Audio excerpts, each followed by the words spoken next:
All right, guys, we're back for round two's review for the 2023 AFL Supercoach season. Um, Getting straight into it, not an amazing week. A lot went wrong. Some things went right, like two things.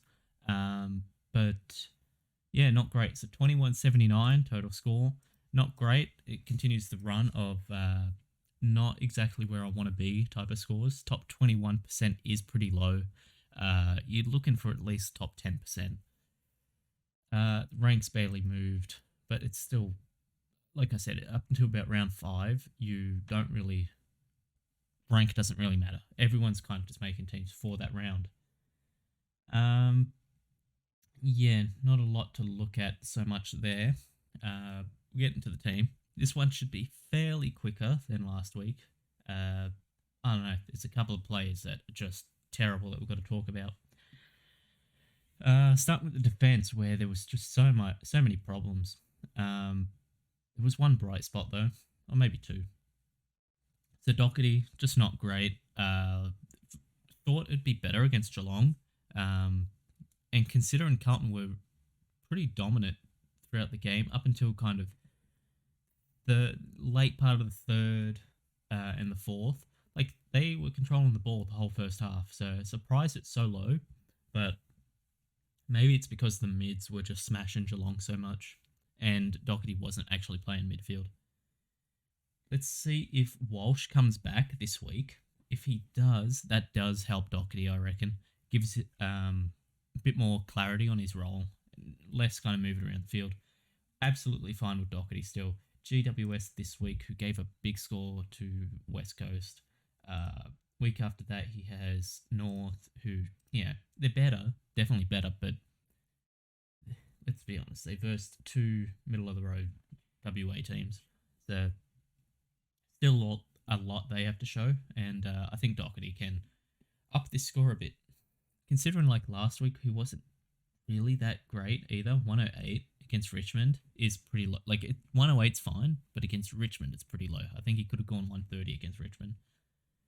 Next, we've got just a terrible idea.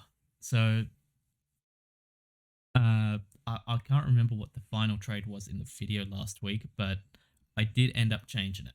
So first, I thought, okay, I'll just hold Cali. It's 1 week, sacrifice a week score, yeah, and bring him back this week. But decided, nah, I want the points on field. First, I was like, okay, I'll just bring in Will Day and then Setterfield. That was the first plan. I think I might have made a post about it on Twitter, perhaps something like that. But yeah, that was the first plan because I was like, okay, I'm gonna need the money because I don't. There's a lot of players I need to move around, Chesser and Bruin and stuff like that. So I went with cheaper options. Will Day 300k, and then Setterfield also 300k. And then decided, not sure if I'm all in on Will Day yet, and decided I want a bit more of a sure thing option. Hayden Young, reading all this about, okay, last year he averaged pretty good score, which was, I think it was 92 off the top of my head. Yeah, 92.3. He's coming in, he's got a bit more of a leadership role this year. He's going to be taking kick-ins. See if I've still got it up. Yeah, I do. So I want that. Kick-ins. Frio. Go to week 1. All right, so they were dominating defense. He had 2 kick-ins, only played on from one of them. All right, well, North, again, didn't think they were as good. I mean, they beat West Coast. Yeah. I know they won this week, and I'm a West Coast fan, but let's keep it in reality here. West Coast are not good. It's like, okay, well, I can do something with this. Hayden Young, probably a top 6 type of guy. If you didn't see, 0 kick-ins, copped an injury, less than 20 touches. What do you have? Like, yeah, just terrible. 12 touches, 14 touches. Terrible game. Frio, I didn't watch much of the Frio St Kilda game round 1, and that's really what came back to haunt me. I only saw a little bit of the second quarter or third quarter. where they would completely dominate it. Like every time the ball would get kicked down, it would be an intercept. Yeah, just this is not good. I think right now I haven't. I've got to trade him out. So Frio's problem, and this is why I'm trading him out. It's not necessarily because of the 50. It's because of Frio's problems. The whole 22 has issues. Their backline doesn't look connected. They aren't playing together. Their midfield has no creativity whatsoever. Great players, but they don't know what they're doing. Their rucks are a mess, absolute disaster, which was so foreseeable from day one because you don't get two players in that play the exact same role and want to play the exact same way. Forwards, there is nothing there. Tabernar is not him. Fife is not a forward. Luke Jackson is not a forward. Sean Darcy, not a forward. So it's just a matter of like, that team's a mess and I need to get out of their players ASAP. If you have Fife, you traded him. Good job. Shouldn't have started him. That was bad.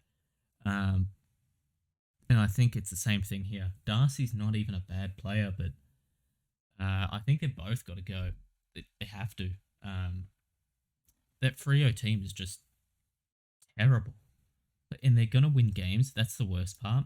So I doubt many changes are coming. They're probably going to beat West Coast this week. And then that will just make like Long Mirror give him a bit more ego and like, oh yeah, I'm doing the right thing here. Need to see the team sheets. But right now, they're both out. Like Hayden Young's out this week, and then I've got a plan for Darcy. Yeah, get out of Freo players while you can. Also, Brayshaw, get out of him as well. The ruck situation is not helping him. He's scoring okay still. Can I see what his score was? Brayshaw. If you have him in fantasy, it's alright, because fantasy doesn't, I guess, take as much into account. But like 106 is cool. You're paying 615k for him. Just go down a set field. Round one, you saw this is a disaster. What's happening in their midfield? You got to get out of it while you can. But then Dacos, shining light at the defense. Man, I'm so happy I started him. 149 looks amazing. He's definitely a must-have right now. Like you have to actually move heaven and earth to get him in. So there was a whole Hinkley thing about we're going to send some added pressure to him. Ended up being a Lockie Jones tag, which he just destroyed in a quarter and made Lockie Jones look foolish. So yeah, Dacos looks absolutely fine. He's definitely going to be my vice captain this week against Richmond. Easy. What are Richmond going to do? Tag him with like Pickett? What can they do? They notoriously give up heaps of touches to midfielders. So Dacos is a star player, absolute star. And Collingwood are so fun to watch. I hate saying that as a West Coast fan, but they're so fun to watch. Jinby though, my favorite player on the West Coast side. Like it's not even close. Like he's one of my favorite players of the last couple of years for the West Coast side. So I love watching him. Probably going to keep him all year, just off West Coast bias. Amazing player. Like he's exactly what we needed. A big body young midfielder that's going to force this damn rebuild to happen. And hopefully get Adam Simpson out of a job. We won, so I should be happier, but I still think this team is set up to fail. McKenna was great. He's kind of outdoing my expectations for him. So I thought he was going to be like a high 60s, low 70s type of scorer, just because there's so much going on at Brisbane. But he's actually all right, like 78. Last week he had a 93. Yeah, he's absolutely fine. This is someone that could be D7 for the year. Could just be an upgrade guy, like you trade him on later once buys come around. Yeah, great player. I guess I didn't take into account he was an All-Australian candidate a couple of years back, so maybe I didn't give him enough credit. But yeah, good pick. Constable, god damn, this pick is rough. So let's just bring up fan footy quickly. I don't really like bringing up fan footy because you see a lot that isn't right. Who am I looking for? Constable. So where are we? Where are we? 81 Dream Team. He's a great fantasy option, but this drop, it's like a 20-point drop, damn near. His efficiency is better than it was last week. I think last week it went at 60%, so it's better. But yeah, he's still turned the ball over a fair bit. 2 turnovers. If you were watching the game, you saw he's not exactly a willing defender. Uh, he's definitely a midfielder that's playing a defensive role. Because he's racking up touches like this. That's fine for touches. 19, 8 marks. Cool. That's great. But he's doing the job as a D6. 1 point less than Wilmot, but I was never fielding Wilmot. Up until the power went out, he was terrible. And Cowan, I think he's going to be the bench option for probably the rest of the year. I don't see him making that much cash, but the way he's playing good. Like Carlton look good, and Cowan looks good. I don't see a reason to drop him, unless Carlton get beat heavily by someone, which I don't see happening. They're not going to lose to GWS. I doubt they lose to North. They're not going to get killed by Adelaide. St Kilda, I guess Max King could be back, and they've got a bit of a taller forward line and stuff like that. But yeah, I don't know. Carlton's stretch look good.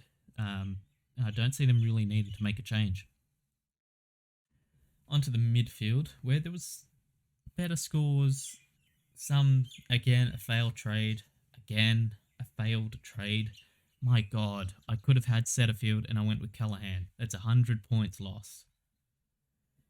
So, if you didn't see before, I did have Laird vice captain. Ended up taking the score 147. Back him in. He's a player that's only had one game like that in his career last week. He's too. What's the word? He's got too much pride to put in 2 bad games back to back. You knew he was going to come out here and just play his heart out. Win, lose, draw. He was going to give you 110% effort after last week.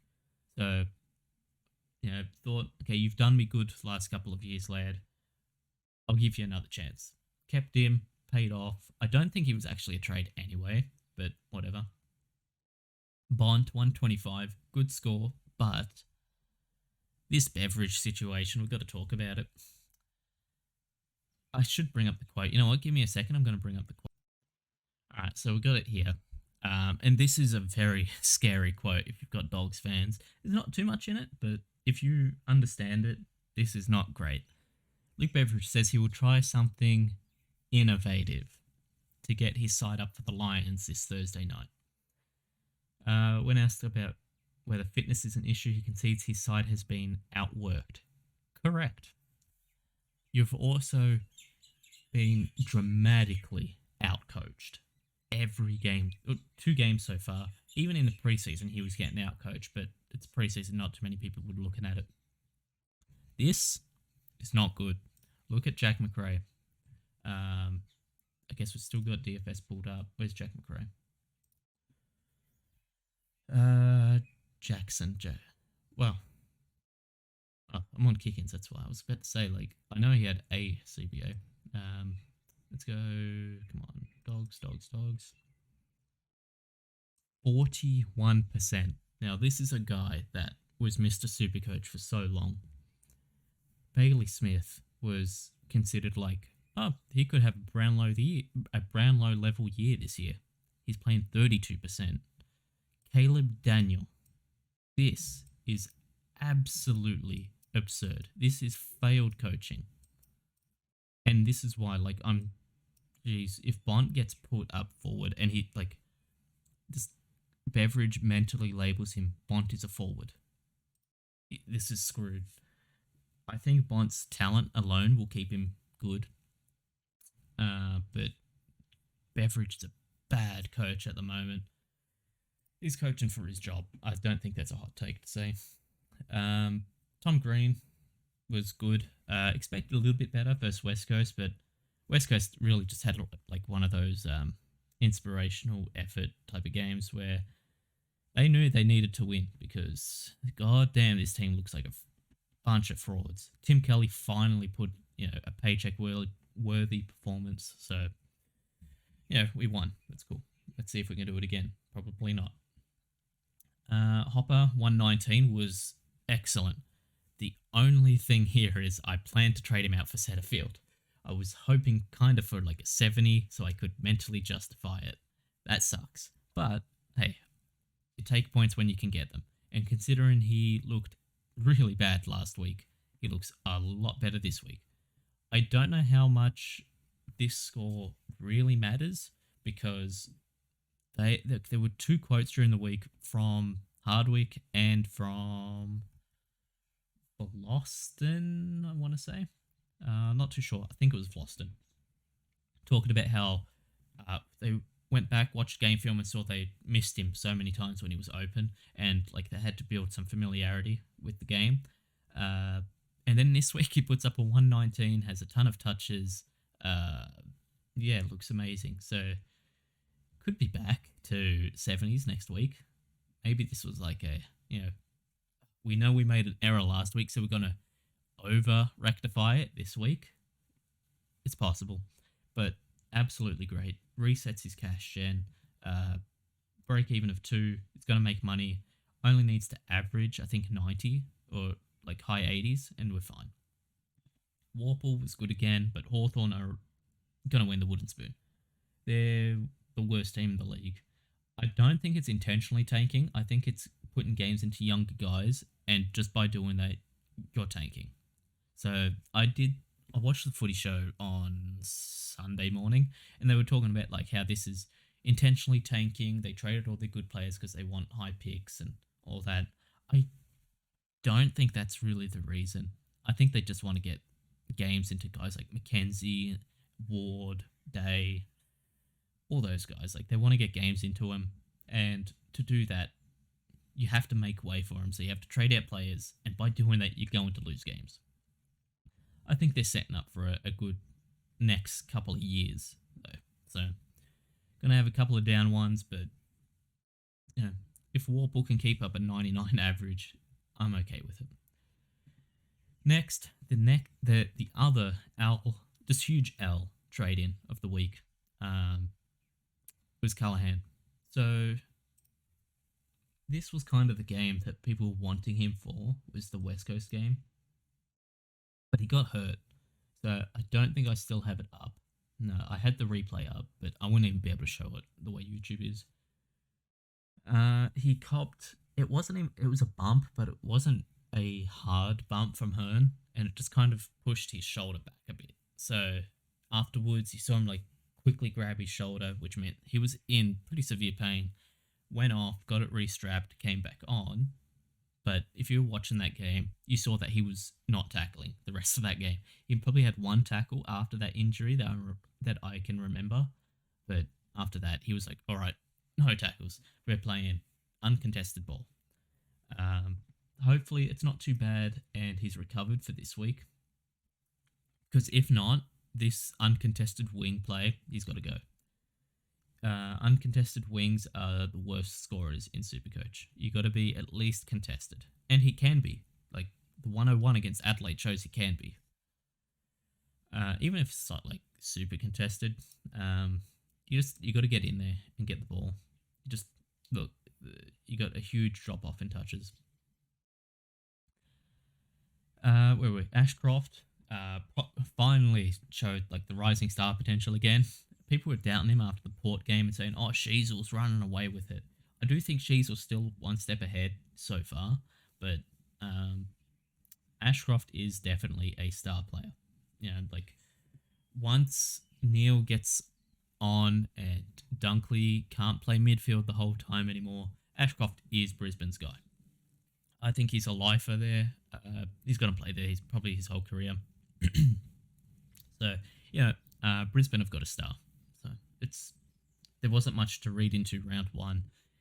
He's not going to score 105 every week, but he's probably going to put up an 80 to something like that, 70 to 80 every week. Mackenzie, not as good. This kind of plays into just Hawthorn not looking good at all. So they got absolutely smashed by Sydney. Sydney look like they are determined to win the flag. So a little bit of a dry throat. So I don't know. Mackenzie's scoring will probably fix up. You're not going to verse Sydney every week.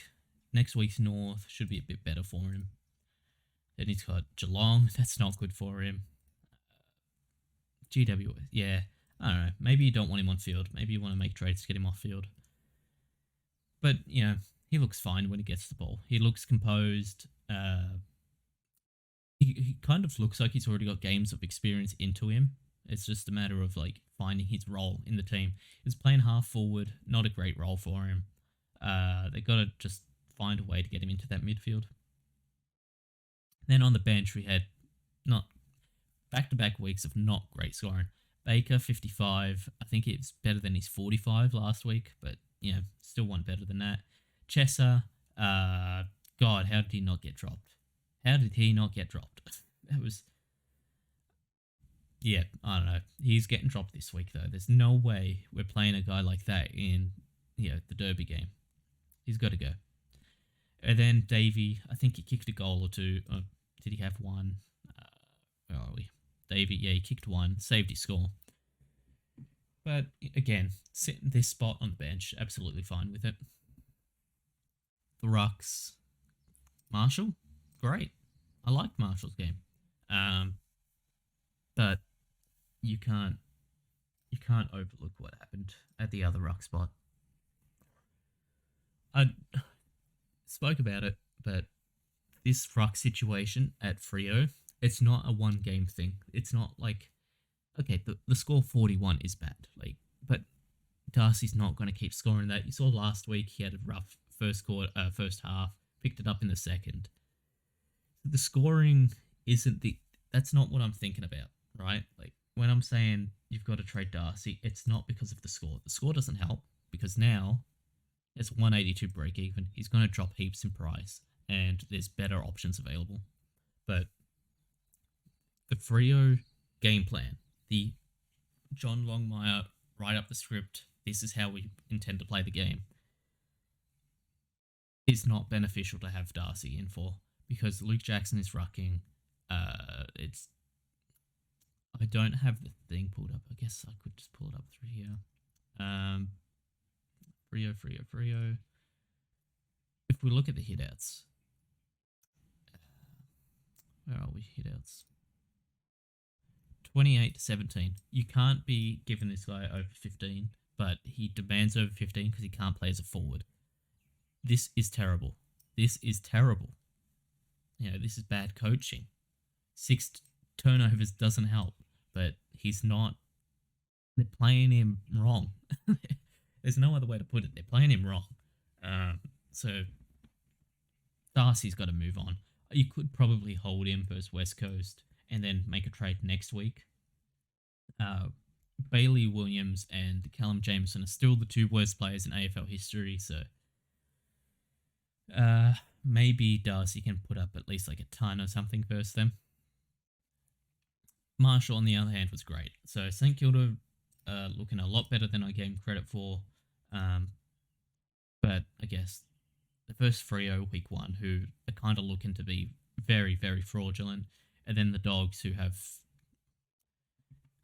probably the worst coach in the league, I reckon. Looking at it,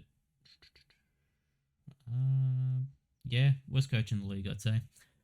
With all the talent he's got, he can't use it. It's literally having like a Lamborghini and not knowing how to drive it, or having I only know how to drive an automatic car, buys a manual car. You don't know what you're doing. He doesn't know what he's doing. Beveridge has got to go. Forward line though wasn't too bad this week. Dunkley, Cogs were great. Cogs though was on 50 at quarter time. Was expecting probably a 150 game. Had the captaincy on him. You can't not take a 147, so I took lead. Looked like this was a 150 game coming, and then he just tailed off. You know what? I should go back and look at him exclusively. So it wasn't like, yeah, Sunday night. I'm pretty busy, so I was kind of having the game in the background and just watching. Um, I should have a look at what was happening with him.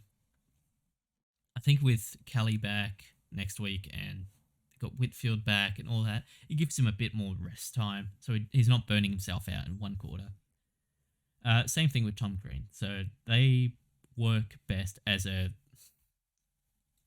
tandem is two, as a trio. Yeah, like him, Green, Kelly, that trio work better together. Um, Rosie, little disappointing, but when you think about it, like he did have an injury. It was a head knock, so he was off for a little bit. So we're thinking about, do we have to do the head injury assessment? It's called a concussion test. Stop avoiding sensitive wording because of a court case. AFL does cause concussions. They should be helping players a lot more with CTE. The head injury assessment could have taken like 10 minutes out of the game, or what is it, 15 now or something like that. So thank God he didn't get hurt, but it did limit like what he could do. Because once you get one hit to the head in the game, you're not actually, like you're not looking forward to putting your head down in a contest again. I think next week it should go all right in the showdown. Toronto was fine. Efficiency was, it was a Toronto game efficiency wise. If we pull that up quickly, I said I don't like using fan footing videos, but I'm using it a lot today. 64%, not good, not good at all. Considering how many touches he had, that's tough. 7 turnovers. Surprised he got a 95 out of it with how champion data rate efficiency. But it's what you sign up for. Bruin, he's got to go. Not even going to bother talking about it that much. Chris Scott is a headache. He's a headache. He can't pick his players because this whole versatility rubbish. Just play people in their role. Bruin is a midfielder. Play him as a inside mid guy, not on the wing. What the hell? Why would you play him on the wing? And then not only do you play him on the wing, you absolutely kill him with time on ground. What was his minutes? They show that, don't they, on this? No, they don't. But he's absolutely just killed his scoring potential. This is a pick that should work because the player is very talented and he's in a side where they need these midfielders. So I wouldn't be surprised if later in the year, finally, light bulb moment. Maybe we play this guy who looked very good in the preseason, impressed throughout training camp. Maybe we play him in his role. I know Leon Cameron is back at Geelong or something. Sheasel was great again. This halfback role guarantees a ton every game.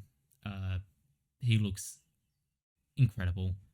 Sheasel is like the guy at North, I reckon. Be interesting to see what happens if Aaron Hall comes back. Because if Sheasel goes back up forward, then he's a trade out. Like, you can't keep him as a forward. But as a halfback, this is the greatest role in Supercoach. And then on the bench, Combin was the 12. Look, I should have had Chandler, but when lockout came around, I knew nothing about Kate Chandler. So it's just a matter of I didn't know the player, didn't know his role, job security, all that. So I kind of got burnt on that. Should have done just 30 minutes of research. It's a shame, but Goldstein can't stay in forever. So maybe Combin will come good. And then Fergus Green plays for the worst team in the AFL. So can't expect him to score that well. Should have had Chandler. Damn. If I had Chandler, the bench would be looking great. Could probably loop him every week with Bruin. As for trades, though, we'll get into it. I'm not even going to hide it. Like, Bruin's out. Has to be. You can't keep a player like that who's playing wing and has bad coach. Next, Hayden Young. I've said it twice now. The Freo game plan is faulty. It needs to be changed. He's out for now, but I was reading the Big Footy boards, which take it with a grain of salt, obviously, Big Footy. A lot of Freo fans were calling for Luke Ryan to get dropped. They really don't want him in the team this week. If he's out, then Hayden Young definitely stays in, because that means he gets kick-ins. Other than that, if this lineup stays the same, Hayden Young has to leave because he's not getting kick-ins. He's not doing anything that makes him a keeper. Like, he's not a good actual defender or anything like that. He's not intercepting or anything like that. Yeah, I'll trade. At least we had 36 trades this year, so it doesn't matter too much. In a normal year where, let's be honest, we should have had 30 trades this year, there was no COVID, there was a bailout to bring in new players, which hasn't worked because the numbers are at a 5-year low in Supercoach. So, also, Chess has got to go because Chess is getting dropped. He has to. Adam Simpson has to drop him. I don't care if we won. He sucked. You have to drop him. The number one player we have to get in is Setterfield. And it's kind of just working around him. How do we get him in without jeopardizing the team? The plan I've came up with is kind of splitting up the Josh Kelly money in a better way. It's kind of like rectifying the trade from last week, which I had the correct trade the first time I did it, incorrect trade every other time. Setterfield, I like Siebel. I think this is almost a completed forward line, honestly. Siebel's going to get defended in round 6, so you chuck him back there. But until then, this is a completed forward line. You probably want Goulden instead of Rosie, but that's complete. Don't need to touch it now until I move Siebel back, and hopefully then I can get Goulden in. Because if I get Goulden in, then forward line's set for the season. Don't have to touch it. Then it's just rucks, which I'm planning to finish next week, and then midfield and defense. And even in that, midfield, if Setterfield can be a keeper, Warple's not going to. So you got 1, 2, 3, 4 keepers already. You got to get 1, 2, 3, 4 other players. Not impossible. And then defense probably needs the most work. But bringing them in, it doesn't leave a ton of cash, but it does give me one guy that maybe I'm buying in too early, but he looked really good. Looked good in the preseason. There was a lot of talk around him. He was in the original team, so I have had faith in him all preseason, up until the injury came out that he wasn't playing round 1, and that's Jack Bowes. So instantly, the thought is, I'm just trading Geelong player who looked good in a role, got moved into another role, for a player that has looked good in a role, could get moved into another role. It's I'm doing nothing here. It's not advancing the team or anything. But Bowes can score from a multitude of places. So they're the trades for this week. Obviously, Setterfield's on field. Takes Mackenzie off, which is fine. So I don't think he's going to be the highest. I think Ashcroft will outscore him by a fair bit. So, vice captain. Not sold on Laird captain in Showdown because his past isn't amazing. 133, 93, 125. Not amazing, not stand out or anything. But I think this was his first game last year. Let me have a look. Yeah, it was his first game last year, so there's a bit of rust in it. And then go to 21. Yes, 125 is not terrible. And then 119. Yeah, not sold on it. Especially now that I'm pretty far behind in rank, I need these big captaincy scores. Don't be surprised if I do something sneaky like this next week. But I think Dacos I'm going to be taking that score anyway. So yeah, that's about it for this week. Hopefully you didn't make the same trade errors I did. Probably the second worst trade I've ever made in Supercoach. But yeah, let me know how you guys are going with your teams, and I'll see you all next week. Tasty out.